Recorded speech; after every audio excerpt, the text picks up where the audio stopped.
up, I put the some papers over there on the bench to the left that includes the program for Saturday's winter festival and our calendar of festivals and some other paperwork back there. So you can wander over there if you want to take a look at them afterwards. I want to skip over C to go to some of the events in 2017. I think one of the major changes that was done was the initiation of an internship program. And this is an idea I had for many years, and I ran into Ford Motor Company at a meeting 3 or 4 years ago, and I started talking to them about maybe helping us out in several different ways. And so we had a second meeting. I think it was just a phone conversation. But anyway, I told them that I was trying to set up an internship program, and if they could help out with that. And so, and that was about 2 years ago. We applied for $5,000 from them, and they agreed.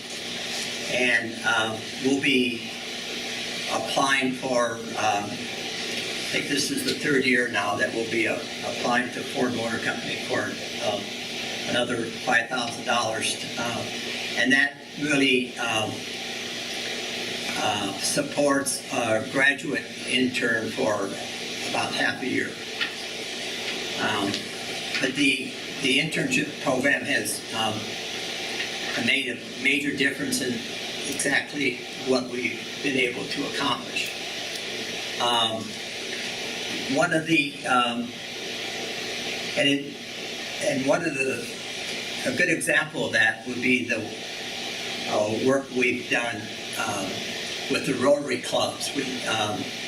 This year, starting in the spring through the summer, we went to 3 Rotary clubs in Hammond, Munster, and Lansing, and addressed the club members and told them a little bit about Awli and about what we were trying to accomplish. And we kind of invited them to think about that, and then that we would be back with them later in the year with more specifics. And so we'd never done that before, and so we went back to them and made several suggestions to them, and so far nothing has come to fruition, except we did pick up a donation of $70 or something from one of the companies that was there. And so I don't know if we're going to try to do that again this year, but it was something that, and what we just presented was kind of a PowerPoint presentation, and then with some questions and answers about that. But it did take us a while to prepare for it and to determine exactly what our approach would be. But we're going to continue to do that, and whether we pick out other groups this year, but I'd kind of like to go out and do that again.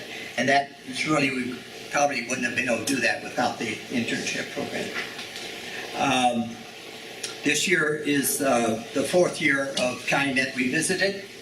That's a forum that we co-sponsor with Calumet College, and that's held on the first Tuesday of the month, September through May. And I have a list of the speakers for the through October of 2018 over there. We had in Tuesday night we had Dan Platt talk about the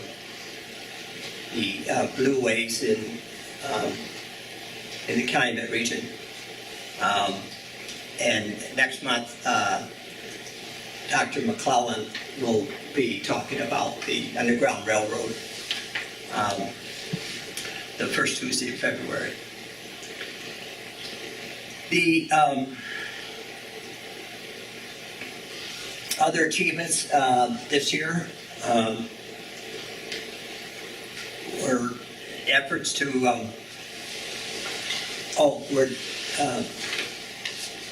we received grants from the Legacy Foundation to support our six public events, including the advisory meeting on November 3rd. And we also received grants, besides from Ford, from the City of Hammond. They co-sponsored the Wolf Lake Watershed Advisory Committee meeting as well. We did receive some grants that helped us out with a couple programs.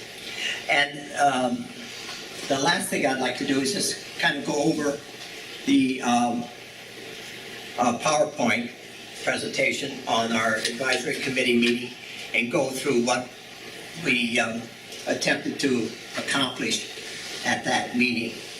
That was a little bit of a background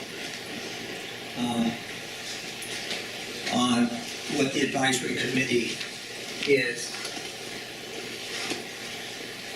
And this is kind of, I just love this aerial. You can see Wolf Lake, George Lake, Powderhorn Lake, which kind of forms the Wolf Lake watershed. And then and this is a map of it. And what you can see on this is Calumet Container is right here, and Indian Creek is over here. And we'll be talking about both of those locations as well. But that doesn't show up on the aerial that we have. I'm just going to let everybody read this. There's no reason for me to read it for you.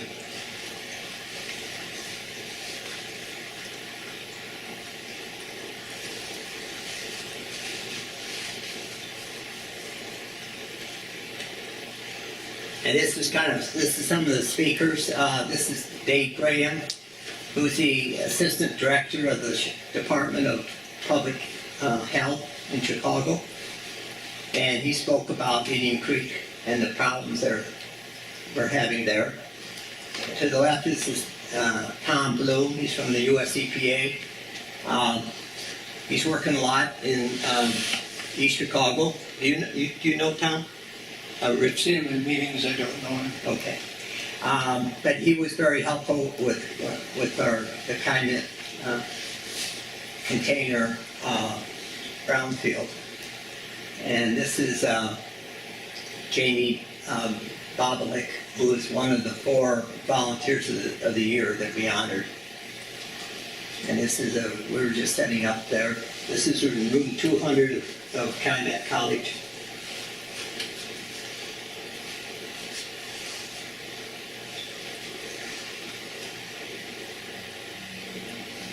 I'm sorry.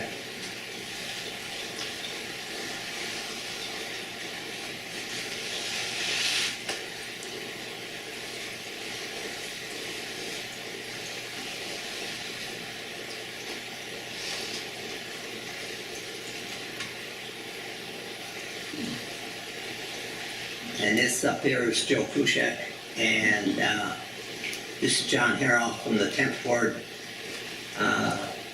Aldermanic's office, and this is Jamie and Loretta.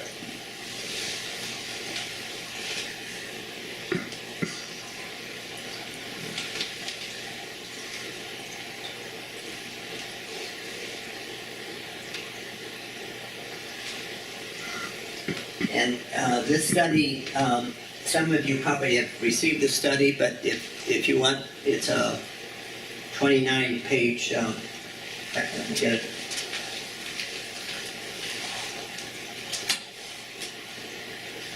This is the final report of the meeting, it's about 30 pages. And I could email it to anybody that's interested in more detailed discussions here. Here we got Chip O'Leary from Cook County Forest Preserve District. We got Frank Awli from the U.S. Army Corps of Engineers. He's a fish biologist. He grew up on the east side, Chicago's east side in the Hegwish community. And then this is Chelsea Cunningham. And Joe Exel back here, she's with the Indiana Department of Environmental Management on watershed. She's a watershed specialist, and Joe Exel is with NERC, Northwest Indiana Region. Regional Plan Commission. Yeah.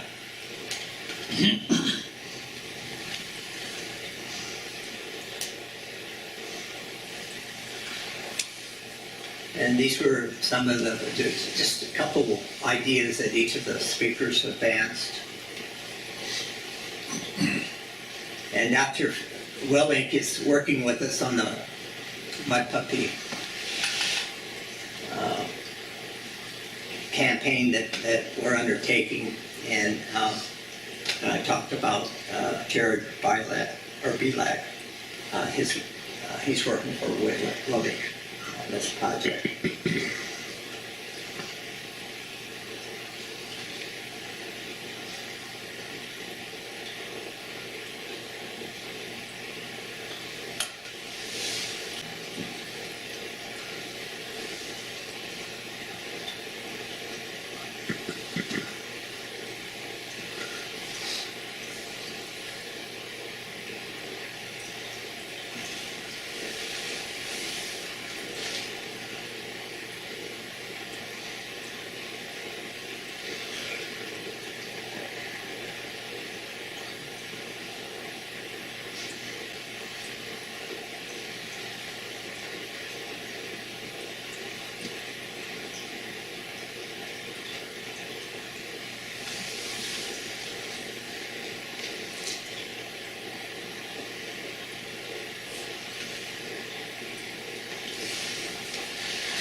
By the way, they did receive their grant from Chi-Cal, which Awli is a partner in that, and we'll be working with them and receiving some funding from them.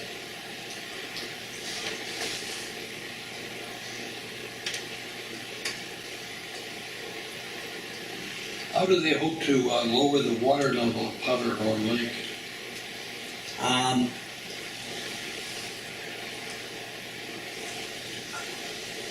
One of the things is to try to make a connection between Powderhorn Lake and Wolf Lake, direct connection with a flow of water, and there are 2 proposals for that. But I'm not sure that's a complete answer. I will have to. This be a canal or a pipeline or? Well, no, it's just it's just directing, and I don't think it requires any pumps, but just directing the water. It may require a pump, I'm not sure. But, and it may require a pump. But, I can go back and show you on a map. One approach would be along Calumet Container, which would be the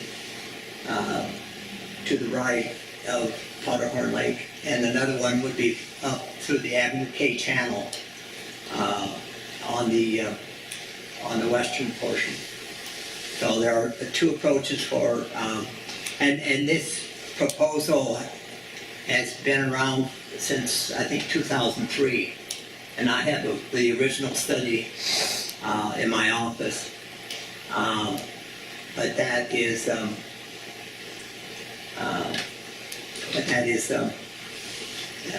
there are both possibilities, and I'm trying. I think they're just. I think funding has been. I don't know if it's been allocated yet, but it may have. I can't remember what he said on that, but they've been planning it for many years, and I think maybe we'll finally get it done. And then that's Tom Bakula. He's with Indiana DNR fish biologist.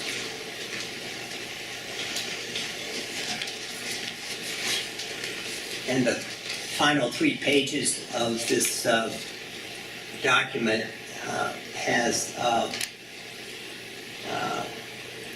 the mapping that he did on Wolf Lake, and one shows the depth, a map showing the depth, another map is showing the lake bottom hardness, which I don't fully understand, and aquatic vegetation, which is there's quite a lack of aquatic vegetation in Wolf Lake.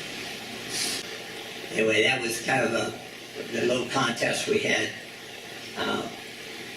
And I kind of want to tell you, identify these photos. This is a mud puppy. It's an aquatic salamander. And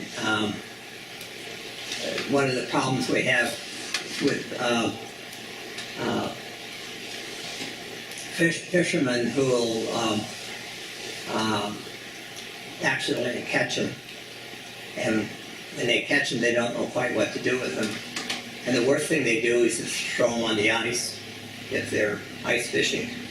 And of course, it's an aquatic creature, so it dies within a couple minutes. So we're trying to encourage fishermen to release them back into the water. This is Hyde Lake Wetlands. This is one of the residents. This is Calumet Container, just a small map of it. And this is actually Calumet. This is Wolf Lake Terminals, and that's the company that's discharging petroleum-based water into Wolf Lake, to the Illinois side of Wolf Lake. It's right on the state line there, and this was looking from the west. Are they getting cited for it, or do they have a permit to do it? Well, we've been challenging them for the last, they have a permit to do it, and we've been challenging the state of Indiana, their issuance of the permit. We think it's the wrong permit, and it's not restrictive enough, and we can't get enough support to pressure the state of Indiana to change the permit. The permit comes up every 5 years, and so it came up earlier this year, and we had the 10th Ward Automatic Office send in a letter in support of our efforts to have the permit changed. But we couldn't get the mayor of Chicago to do the same. We couldn't get it from the city of Chicago. And because we couldn't get it from the city of Chicago, we were unsuccessful. And Dave Dabberton has been the one that's been helping us out legally on this. And so we first went to court, I think, 4 years ago on it.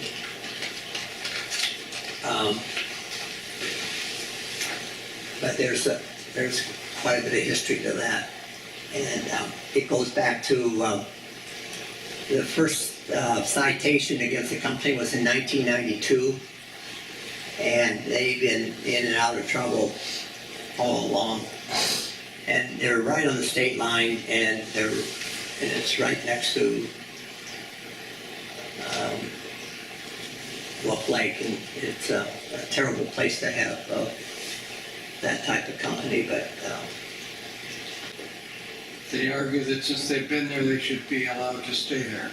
well, that is just, I mean, there was, the permit doesn't allow us enough strength. You gotta change the permit, and if they don't do that, then they're going to forever be there.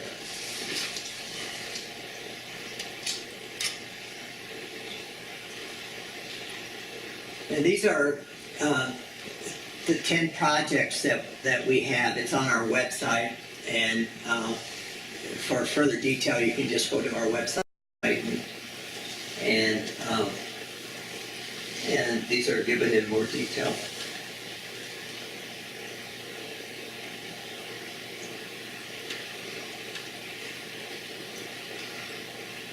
That was Indian Creek. And this is Indian Creek. You see this white foam on the creek? That's calcites. That's because there is so much slag dumped along the shoreline of Indian Creek that it still is coming out into the creek. And the reason it's there now is because the off-road vehicles have been disturbing the topsoil, and it's been turning some of this stuff up, not only into the air, but also on the surface, and then it washes into the creek. And I think it looks worse than it really is. I think they have other problems worse than the calcites, but particularly this year when Lake Michigan rose to such a height that they reversed the flow of the Calumet River, which backed into Indian Creek, and Indian Creek backed into Wolf Lake. And so we were having this white stuff flow back into Wolf Lake. Where is Wolf Lake on that map on the left? Is it there? Wolf Lake is here. No, I'm sorry, Indian Creek. Indian Creek is here. It goes here, and then it goes up here. Going west of... It goes west, and then it goes northwest. And it flows into, and this is Calumet River. And that flows up to about 95th Street, where it empties into Lake Michigan. And this way it goes down here, and it ends up into the Slag Channel, and then it flows west, eventually into the Mississippi, and then into the Gulf of Mexico.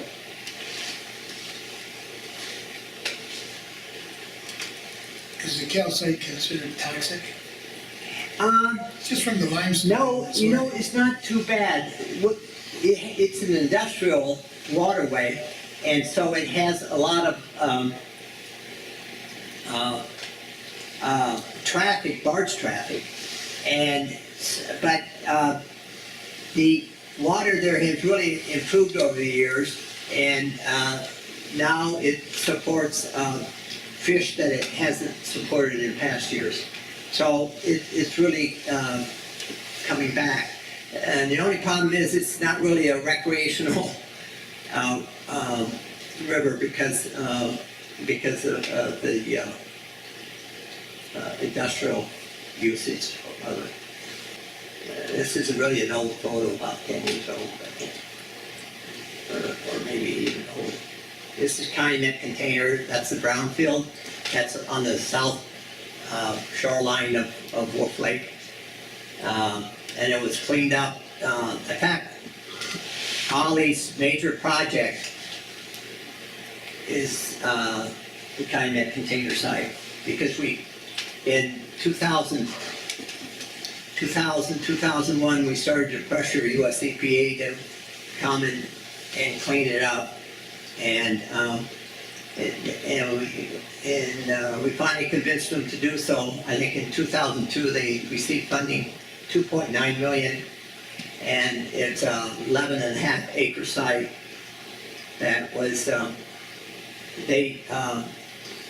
back in the 70s, maybe early 80s, they were Calumet Container was cleaning out 55-gallon drums that they received from all the industry around here, and they were cleaning them out with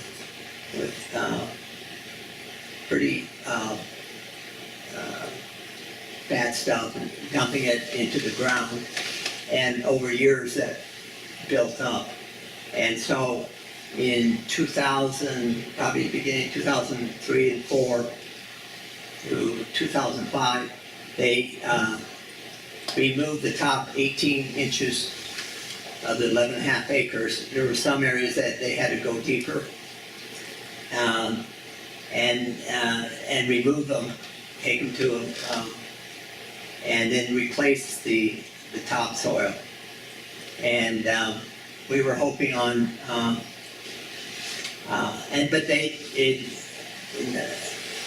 once they replaced the soil, then they planted native plants and aquatic plants there.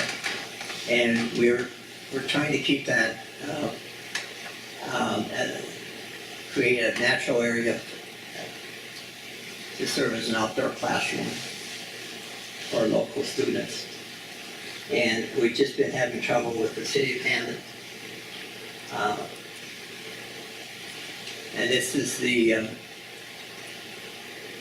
this was all filled with trees in this, and this is after they removed most of the trees from the property. Calumet Container property? Yes. And this pond is still there, and the last time I was out there, it was a egret in there, so you know there's fish and some wildlife.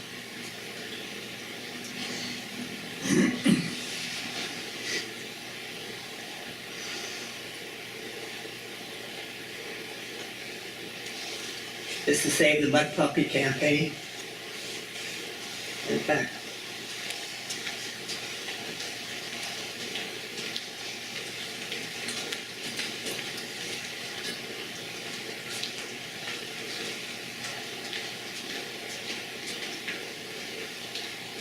at our advisory committee meeting, we had about 12 of these out on the tables, so people could. It was a contest of which was the best design, and that those two sheets were the winners. I think we talked about that earlier. But we are trying to get U.S. Army Corps of Engineers interested in joining the Mud Puppy campaign, and maybe some other agencies. So we should know in a couple of days who's going to work with us, besides the shed accordion. And this is Alicia Beatty. She was conducting the research at Wolf Lake 3 years ago, and she's holding. She was a graduate student there at Southern Illinois University, and now I think she's working in Cleveland. Wolf Lake terminals, we talked about briefly.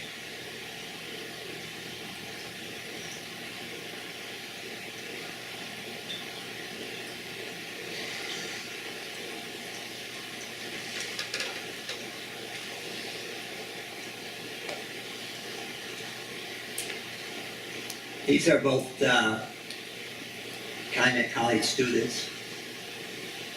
And they were from class taught by Dr. Joan Chris,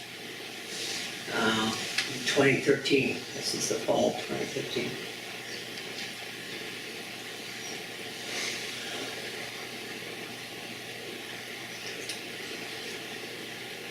So this is reconnecting Wolf and Powderhorn Lakes.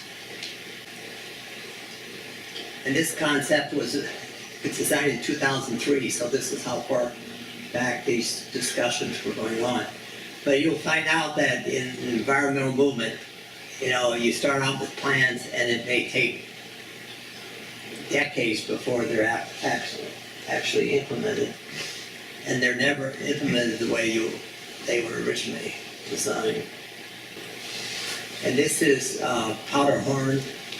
There's two sections of Powderhorn Lake, a prairie. This is the trailer court on the Illinois side. This is Wolf Lake Terminals, good picture of that. Of course, this is Wolf Lake. That's the toll road. And then that's the Indiana side of Wolf Lake. And Calumet Containers in this area right here.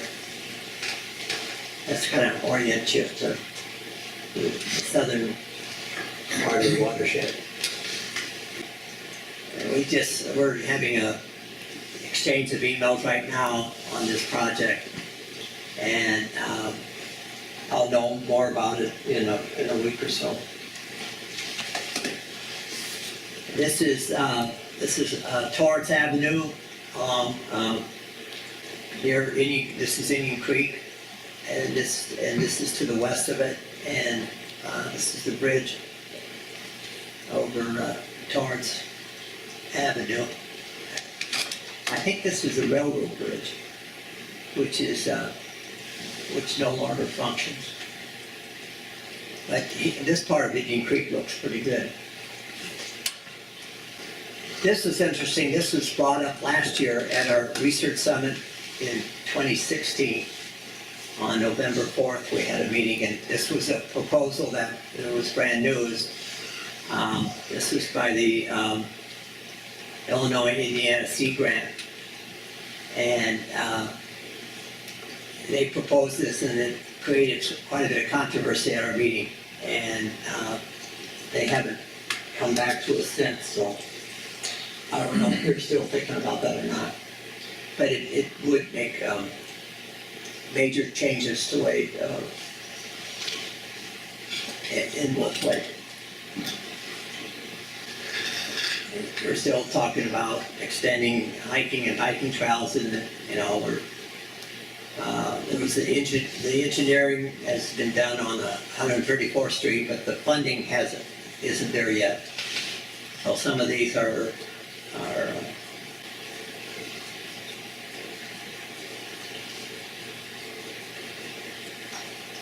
and who took this picture? Rod Sellers. Rod Sellers, right? That's the Dawn and a Wetlands Festival in 2000. Wow, that goes back a long time. And that's kind of what Awli was actually organized in October of 1999. So this, in fact, this photo is on the front cover of our vision document.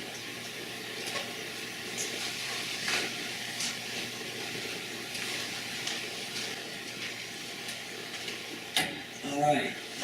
If that, but that's kind of a kind of what we do. But especially the 10 projects, because it's and we're trying to pursue. You can't pursue all 10 at the same time, so you have to go with where the money is and who you got to help out. Let me. Are there any questions about what you just saw? Any comments? I had a comment, Michael. When we were covering the meeting, Yeah. I remember, I don't know if I mentioned it to you or not, but I was really impressed with the interaction of all the different experts and groups that were involved there in terms of all. I've seen meetings sometimes where, you know, it's everybody trying to outshine everybody else and playing a lot of ego games, and there was nothing like that with that group. There was an awful lot of support and interest in the region and trying to make things happen. That was probably the biggest thing I took away with me from that meeting, just their, you know, interaction, their positivity, and the hope that that will continue among them, so that if, especially now when everything at the national level is going, you know, bizarre anyway, Yeah. that at the grassroots level, that we're seeing more of that happening. Was very encouraging. Why there were no Eagles there? Because all these people are from different disciplines. And so they're there to learn about, you know, what somebody else is doing. And so, you know, you don't get into that. And that was a nice comment. I thought that meeting went really well. And I think next year we're going to have the same meeting on November 2nd. And I hope that we'll get the same number of folks out for that meeting. One of the reasons we have the annual membership meeting is to elect directors to our board. And is there anyone here that would like to become a board member? There are some members of the board, in fact, I should introduce you. Maybe Lucia is our secretary, and she's at, people in Hagwish will know her because she's at the bank, First Merchants Bank. And Jim Sullivan. And yeah, they're just two, I'm sorry. And so we'll be meeting the first Friday of January, the last Friday in January at 9 a.m. Oh, is there anyone interested in? Oh, he raised his hand at the wrong time. No, not voluntary for board. We don't do board anymore. Yes, and it's, I understand. Well, do you have a question, Kevin? I thought that while we were watching this, we kept seeing the Phragmites come back up, and I'm wondering if we shouldn't be trying to get some of the local universities.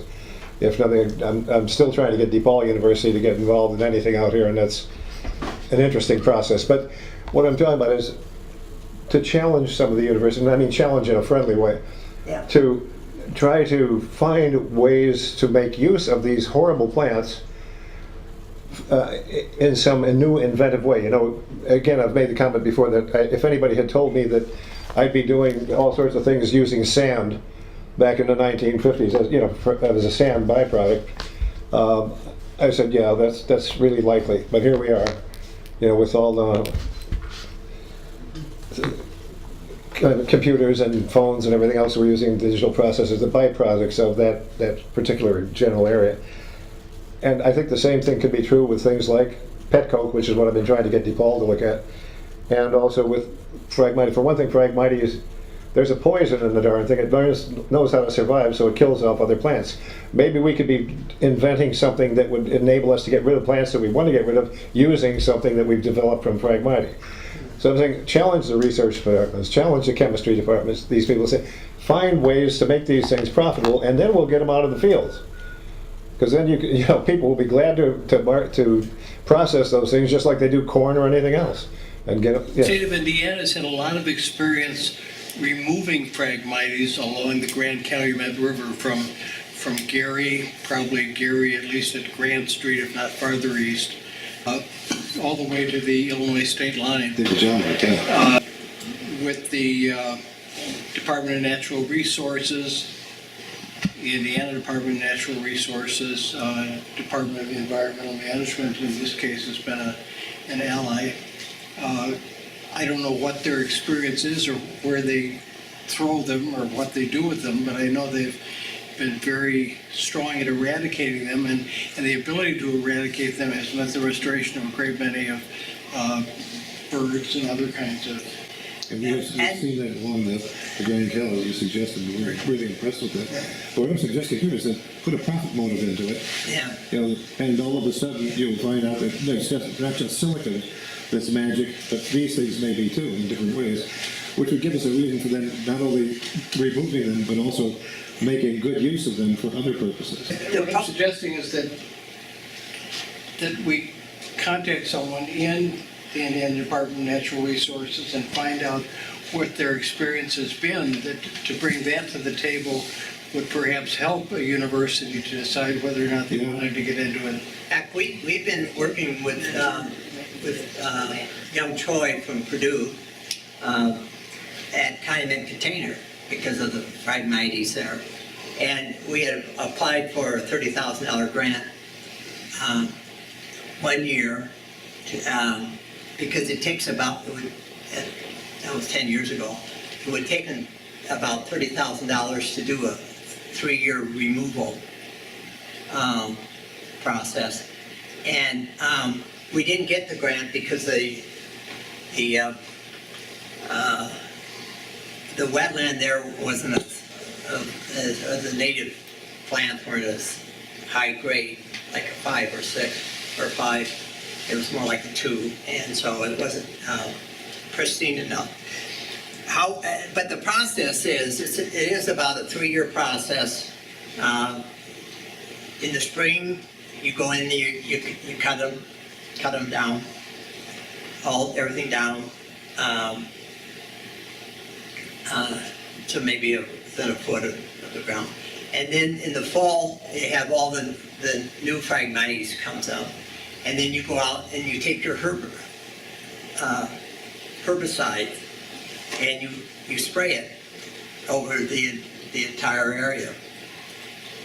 And then next spring, you cut everything down again.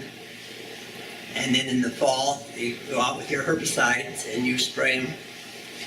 And at that point, it should be cut back in half. And then the 3rd year, you go out, you cut it in the spring, and then you herbicide whatever's left over. And then, and that's what it would have cost to do that to Calumet Container. The problem with that is that there's Phragmites to the west, Phragmites to the east, and Phragmites to the north. And so as soon as you get it cleared off at Calumet Container site, in a couple years, it'll be back. And so in fact, this was, we've had this discussion at probably several meetings over several years. But so if you're going to do it to Calumet Container, you'll have to get the city of Hammond, you have to get Cook County Forest Preserve District, and you have to get all the private residences to work together to apply the plan to the whole area, because otherwise it just won't work. You'll be spending $30,000, and in 5 years, 6 years, it'll all come back. I thought you had to destroy it by fire and then do the herbicide, No. because all those little things are seeds at the top of the Phragmites. Right. But There's thousands. some people do.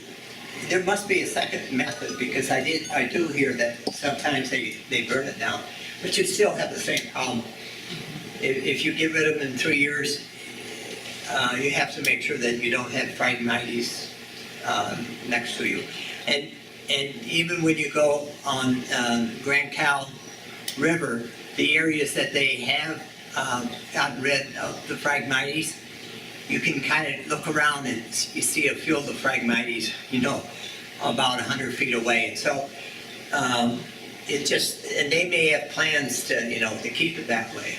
but, and I don't know, but, Phragmites is a big thing. The, National Lakeshore has it, and how I learned about Phragmites, I went to the National Lakeshore, 6 or 7 years ago, and emailed back. I got hold of their person that was in charge of that, and so they have a program. They, Lake County has a program from the county parks, and so in fact they came out here and they surveyed Calumet containers, and they kind of told me what was involved in getting rid of it.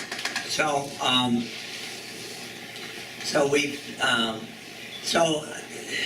but they haven't come up with what to do.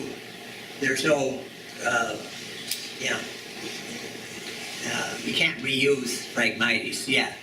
If they figure out a way to do that, that would be great. But it's got, the root system is just terrible. One of the other things is that during the wintertime, you salt the road, and salt usually kills most vegetation. Phragmites love salt, and so you can't kill them with salt. So you have to. It's just a very difficult read. You raise an important point. I think that John Pastrick and his mighty warriors have cleared Eggers Grove, which would have seemed impossible, of garlic mustard. Yeah. It had taken over completely and driven the native plants out. And with these volunteers over a period of years, they restored it. But they're not teenagers anymore. There aren't young volunteers coming in. And these things will come back. Yeah. And at least with garlic mustard, you can at least use it for cooking or something like that, but it does kill off all the native And plants. it's easier to get rid of garlic Yeah. mustard. We get it. We're So- right next to Eggers. Put a profit motive in it, make it profitable to get rid of Phragmite or to reuse them, and we won't have to worry about that coming back. We'll have to worry about having a good supply of Phragmite. Well, I'm sure as soon as someone figures it out, everybody will know about it, because everybody has Phragmites now, and it's, Well, there was one possibility, and that had to do with ethanol. And of course, now nobody's interested in ethanol too much right around these parts anyway. And that would have been a process. I know that Honda was supposedly trying to find ways to convert biomass, and I think that's all gone by the wayside, or at least gone onto the back burner, because we're just burning gas anyway. What the heck? But needs will come again. These needs will come again, and these things can be used. We have to be the inventive. Phragmites have become even more of a problem because they're now hybrids out. And if you could figure out how to do with the original Phragmites, it's quite different now because they're hybrids, and you have to, and they become more of a problem. So I know just a little about it, but to understand it's Wealth and glory await the guys who break the barriers. Exactly. Okay, any other questions or? Okay, it's about 8 o'clock, so I think maybe we should all go home.